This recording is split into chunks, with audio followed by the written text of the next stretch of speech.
तो संवाद आपल्याला बघायचाच आहे, पण त्यापूर्वी एक मोठी आणि महत्त्वाची बातमी समोर येतेय। शिक्षक मतदारसंघासाठी महायुतीची आज बैठक होतीये, पण महायुतीच्या बैठकीला छगन भुजबळांनी पाठ फिरवली आहे। छगन भुजबळ 10 वाजता नाशिकहून येवला मतदारसंघाकडे रवाना झालेत।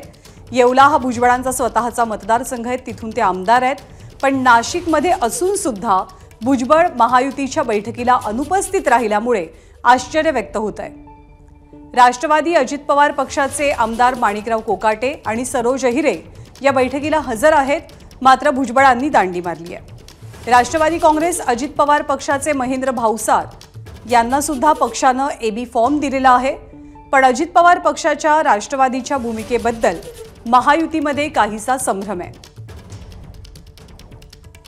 मुकुल कुलकर्णी आपल्या सोबत आहेत। मुकुल, काय नेमकं कारण छगन भुजबळ या बैठकीला हजर नाहीत?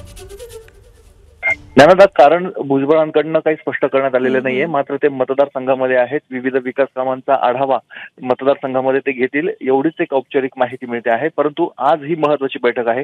लोकसभा निवडणुकीमध्ये महायुतीला मोठ्या पराभवाला सामोरं जावं लागलंय, त्यानंतर सर्व घटक पक्ष एक दिलाने या बैठकीमध्ये उपस्थित असताना छगन भुजबळ यांच्यासारखा वरिष्ठ मंत्री या बैठकीला अनुपस्थित आहे, गैरहजर आहे। त्यामुळे अनेक चर्चांना इथे उधाण आलेलं आहे।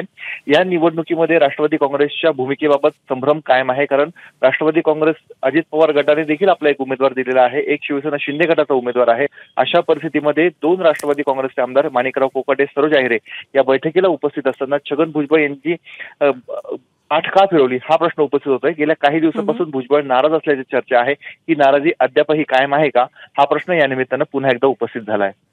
धन्यवाद मुकुल या माहितीबद्दल।